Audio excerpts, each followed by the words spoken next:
네, 안녕하세요. 여러분들의 구독과 좋아요로 이 채널이 유지되고 있습니다. 네, 영상 속도는 1.5배를 추천드리고요. 항상 구독자님, 멤버십 회원님들에게 감사하다고 말씀을 드리면서, 자, 이번 내용은 비트코인 추석 시즌 때마다 어떻게 움직였는지 총 정리하는 시간으로 2017년도 이후부터 영상 정리를 진행을 했다라고 보시면 될 것 같습니다. 이 내용을 보시고 추석 때 잘 대응을 하시길 바라겠습니다. 자, 보시게 되면요. 자, 2017년도 때는 일단 10월 3일부터 10월 5일까지 추석 시즌이었습니다. 요때였거든요. 3일부터 5일까지. 그러면 그 전에 좀 상승이 나왔고요. 그 이후부터 방향성이 나왔는데 여기서 핵심은 상반기 때 원래 상승장이었고 여기서도 이제 추석 이전에 좀 좀 분위기가 좋았으면 따라 움직이려고 했었다라는 걸 핵심 포인트로 보시면 될 것 같습니다. 여전히 추석에는 거래량이 매우 적었다는 걸 이제 2017년도 때도 볼 수가 있었고요. 그 다음에 이제 2018년도 때로 넘어가게 됩니다. 2018년도 때는 별로 안 좋았던 추억 중에 하나인데요. 계속해서 하락이 좀 더 깊어졌고 그걸로 인해서 대부분 사람들이 견디기 어려울 정도로 힘들었다라고 볼 수가 있게 되겠습니다. 9월 23일부터 9월 23일부터 9월 25일 요 구간인데요. 이때도 이제 어찌 보면 그렇게까지 많이 뭐 하락했다라고 보기에는 어렵고 상반기 때 원래 별로 안 좋았는데 이게 이제 연달아 그 전에 추석 이전에 좀 하락기 패턴이 나오니까 오히려 박스권 하락이 좀 나왔고요. 그 뒤부터도 여전히 횡보가 좀 있었다. 즉 방향성이 추석 당일날 좀 더 약세를 보여졌더라도 장이 오픈되고 나서 추석 시장 끝나고 나서 이렇게 이야기를 하는 겁니다.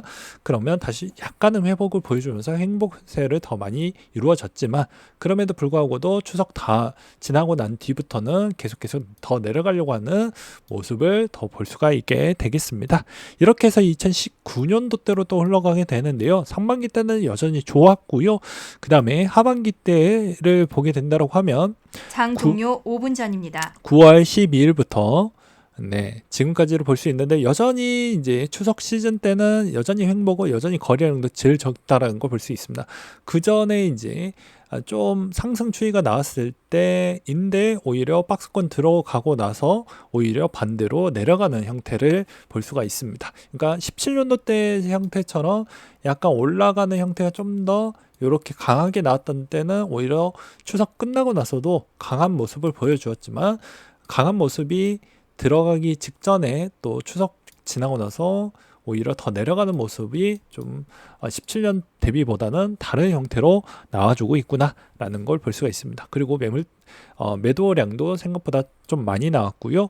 그 다음에 2020년도 때를 또 흘러가게 됩니다. 이때도 이제 뭐 코로나다 뭐다 해가지고 좀 뭐 어떻게 보면 선물 포지션 다 정리를 하고 나서 횡보 추세도 좀 많이 길어졌던 구간대이긴 하는데요.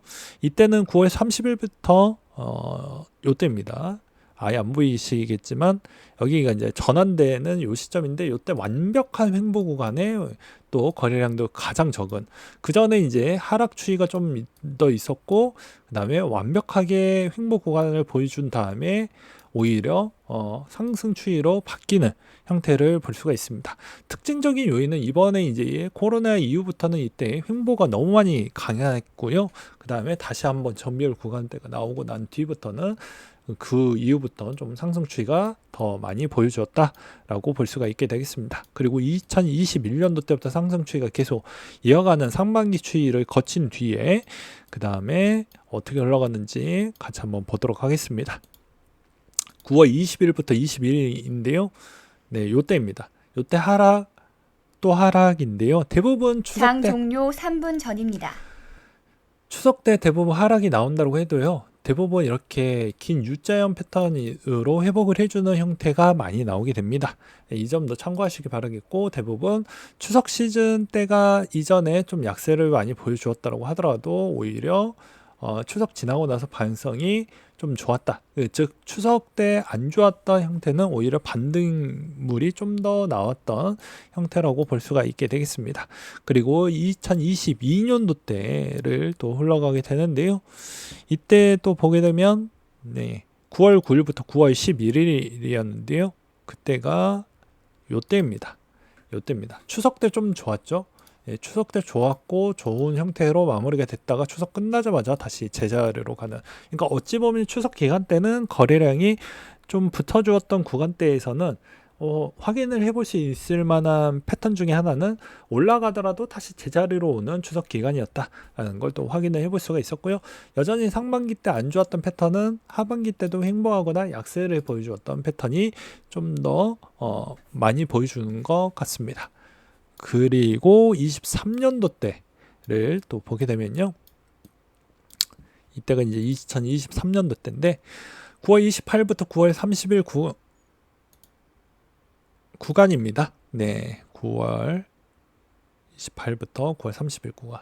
이때도 마찬가지로 거래량이 조금은 좀 늘긴 했지만 상반기 때 안 좋았고 하반기 때 더 좋았던 패턴을 볼 수가 있었고요.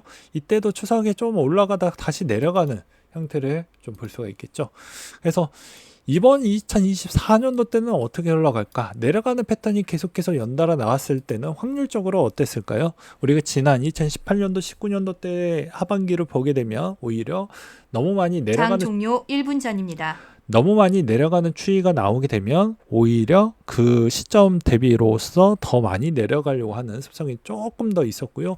오히려 추석에 따른 패턴이 전멸 구간이 좀 더 남아져 있었으면 기술적으로 여기에서 횡보 구간이 좀 나온 뒤에 반등할 여지도 확률적으로 좀 더 높았다는 걸 이번 패턴에서도 알 수가 있게 되겠습니다. 즉 추석 시즌 구간에서 패턴 자리가 그 전주와 그 후주에 있는 그러니까 그 전에 1주, 그 후에 1, 2주 차이에 따라서 요 구간 때는 크게 의미 있는 상황적 여건은 별로 없었고 전의 위치와 후에 있는 위치가 매우 중요했다는 걸 또 확인을 해볼 수가 있었고요. 그 다음에 이제 대부분 뭐 시향적인 부분이 과거 패턴과 지금에 있는 패턴이 좀 차이가 있는 게 과거 패턴에서는 이제 크립토에 있는 이슈가 좀 더 많이 정규장이 종료됐습니다. 짙은 배경이 좀 있었고 현재 시점으로는 정치적인 역할제도 좀 많이 섞여져 있는 구간이다 보니까 더 많이 난이도가 극악으로 높아졌다라고 저는 좀 표현하고 싶습니다. 무슨 말이냐면 지난 2017년도 때부터 지금까지로 보게 되면 그냥 여러 가지 부연 요소가 있긴 했지만 크립토의 단일 악재가 좀 더 강했다라고 볼 수 있지만 지금부터는 이제 미국 대통령, 러시아 대통령 이런 쪽에 따른 정책적 움직임에 따라서에 따른 뭐 크립토의 여러 가지 규제 방침이나 이런 게 좀 많이 바뀔 수 있고요. 그다음에 대부분 거기에 연관되어져 있는 뭐 코인 거래소나 채굴회사들이 상장이 되어져 있다 보니까 법인세에 따른 추이와 보조금 따른 추이에 따라서 또 좀 차별점은 있을 거라고 보고 있는 실정입니다. 그래서 2024년도 이후 대비부터는 현물 ETF가 열렸기 때문에 이전에서는 단일 악재는 그대로 가져가되 추가적인 봐야 되는 포인트는 좀 더 많이 생겼다라고 생각이 듭니다. 그래서 더 예측하기가 좀 어렵겠지만 그냥 차트상 제 기준으로 차트상으로 한번 보게 되면 항상 뭐라고 말씀을 드리고 싶냐면요.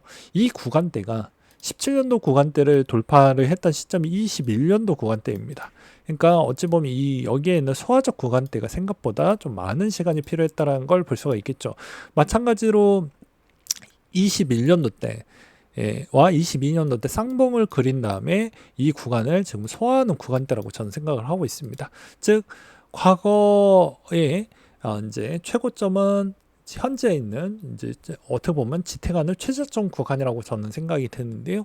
이 구간에 있는 요 구간에 있는 요 구간대에서 소화하는 이 구간만 좀 어느 정도 시간만 해결을 해준다고 하면 제가 보기에는 크게 문제되진 않을 거라고 보고 있는 실정입니다. 어차피 비트코인 지수도 만들어진다라고 하니까요. 그렇게 되면 나쁠 건 없겠죠. 시장은 더 그 기반으로 여러 가지 파생 상품들이 많이 생기게 될 것입니다. 그럼 그 파생 상품에 참여하려고 하는 참여 기관들도 나오게 될 것이고요. 그리고 유동성도 매우 커지게 될 것이고 그걸로 인해서 파생 상품들에 따른 활성도에 따라서 비트코인에 있는 본 상품에 따른 현물도 미치는 영향 강도가 커질 것으로 보여집니다. 즉 그럼 여러분들은 과거에 크립토에 따른 이슈도 많이 챙겨보았겠지만 현재 있는 돈의 움직임도 여전히 비트코인은 예민하게 받아들이기 때문에 지금의 전환에 있는 시점은 이제 미국의 경제와 그 다음에 미국에 있는 그런 크립토 환경에 따라서 좀 많이 좌지우지 될 수도 있기 때문에 그런 점을 좀 더 많이 보시면서 대응을 하시길 바라겠고요. 저는 이 구간대가 나중에 이제 이 최고점 구간이 이제 22년도 이 최고점 구간이 여기에서 최저점 구간대로 나오는 그날이 앞으로 머지 않았다라고 저는 생각을 하고 있는 바입니다. 여전히 축적되고 있는 물량이 꽤 많다라는 걸 또 볼 수가 있는 자료를 하나를 보여드린다고 하면요. 블랙록이 비트코인의 이제 비트코인 ETF IBIT 근황을 보게 되면요. 여전히 출시하고 나서부터 계속 무한으로 흡입을 해주고 있고요. 그 데이터 기반으로도 확인을 해볼 수가 있기 때문입니다. 그래서 여러분들이 너무너무 힘들겠지만 저번에도 계속 이야기를 했듯이 지루한 부분하고 고통적 구간을 잘 넘긴 사람이 비로소 승리자가 되는 겁니다. 그리고 포기하지 말고 계속해야 되는 부분이고요. 그리고 또 현금 흐름을 어떻게 또 가져가느냐에 따라서도 항상 결과물은 좀 달라진다 라고 말씀을 드리면서 이번 형태도 잘 이겨내시길 바라겠습니다. 네, 이상으로 마치도록 할게요.